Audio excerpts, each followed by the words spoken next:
26 जानेवारीपासून हप्ता जमा व्हायला सुरुवात होईल अशी माहिती महिला आणि बालविकास मंत्री अदिती तटकरे यांनी दिली आहे. जानेवारी महिन्याचा म्हणजे नवीन वर्षाचा पहिला जो लाभ आहे डीबीटी आहे ते 26 जानेवारीच्या आत त्याची सुरुवात ही आम्ही करत आहोत. नमस्कार. महाराष्ट्रातील माझ्या सर्व लाडकी बहिणींसाठी एक अत्यंत आनंदाची आणि मोठी बातमी समोर येत आहे. 26 जानेवारी म्हणजेच प्रजासत्ताक दिनाचे औचित्य साधून राज्य सरकार महिलांच्या खात्यात माझी लाडकी बहीण योजनेचे पैसे जमा करणार असल्याची चर्चा सध्या सोशल मीडियावर वाऱ्यासारखी पसरत आहे. आणि हा बहिणींनो, ही जी बातमी आहे, जी 3,000 रुपये तुमच्या खात्यामध्ये कशा प्रकारे जमा होणार आहे, ती बातमी खरी आहे.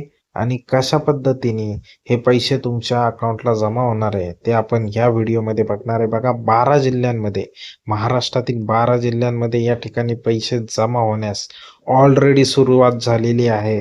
आणि आत्ता 24 तारीख सकाळी 7 वाजल्यापासून सर्वांच्या खात्यामध्ये त्या ठिकाणी पैसे येण्यास सुरुवात झाली आहे. तुम्ही बरोबर ऐकलात.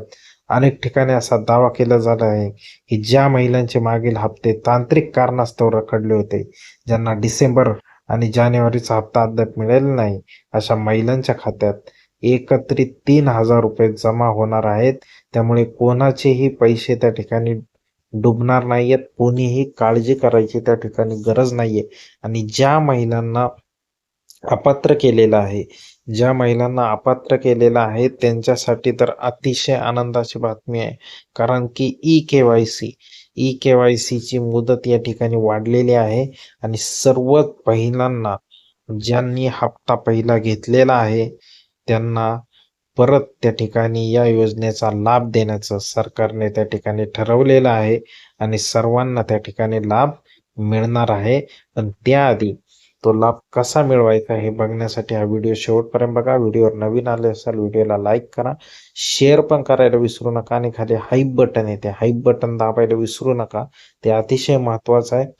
त्यानंतर प्रजासत्ताक दिनापूर्वीच हे पैसे जमा करून सरकारने महिलांना मोठी भेट देण्याचे ठरव असल्याचे बोलले जात आहे.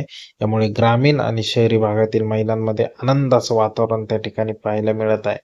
आता कोणाला मिळणार 3,000 रुपये? ज्यांचे मागील महिन्याचे 1,500 थकीत आहेत आणि या महिन्याचे 1,500 असे मिळून 3,000 रुपये जमा होण्याची त्या ठिकाणी शक्यता तर वर्तवण्यात येत नाहीये. तर हे 3,000 रुपये त्या ठिकाणी जमाच होणार आहेत.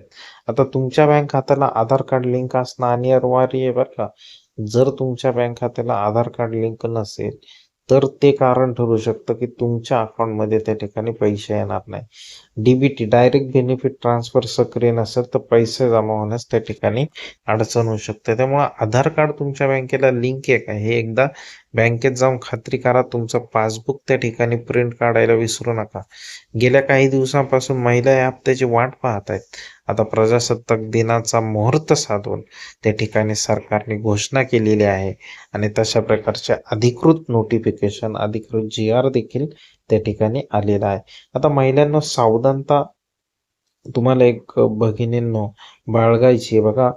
पण भगिनींनो, एक गोष्ट लक्षात घ्या, सरकारने अधिकृतपणे अजूनही 3,000 ठराविक तारखेची घोषणा केलेली आहे का? तर केलेली आहे. सरकारने घोषणा केलेली आहे की 26 जानेवारीच्या आधी तुमच्या बँक खात्यामध्ये त्या ठिकाणी पैसे जमा होणार आहेत. आता 12 जिल्ह्यांमध्ये आज त्या ठिकाणी सुरुवात झालेली आहे. जसं की अहिल्यानगर असेल, पुणे असेल, त्या ठिकाणी सोलापूर असेल, कोल्हापूर असेल, या ठिकाणी त्या ठिकाणी डीबीटीच्या आज सकाळी 7 वाजल्यापासून त्या ठिकाणी पैसे जमा होण्यास त्या ठिकाणी सुरुवात झालेली आहे. त्यामुळे अधिकृत GR आणि सरकारी पोर्टल अपडेट त्या ठिकाणी आलेले आहे. त्यामुळे आपल्या ॲप बँकेत जाऊन लिंकिंग स्टेटस तपासायचं आहे तुम्हाला. तर लाडकी बहिणींनो, तयार राहा. तुमचे सर्व कागदपत्रे, बँक खाते ओके असेल तर तुमच्या मोबाईलवर क्रेडिटचा मेसेज धडकू शकतो. अशाच ताज्या अपडेटसाठी चॅनलला फॉलो करा. व्हिडिओ तुमच्या इतर मैत्रिणींना आणि नातेवाईकांना शेअर करायला विसरू नका. जय हिंद, जय महाराष्ट्र. भेटूया आपल्या पुढील व्हिडिओमध्ये.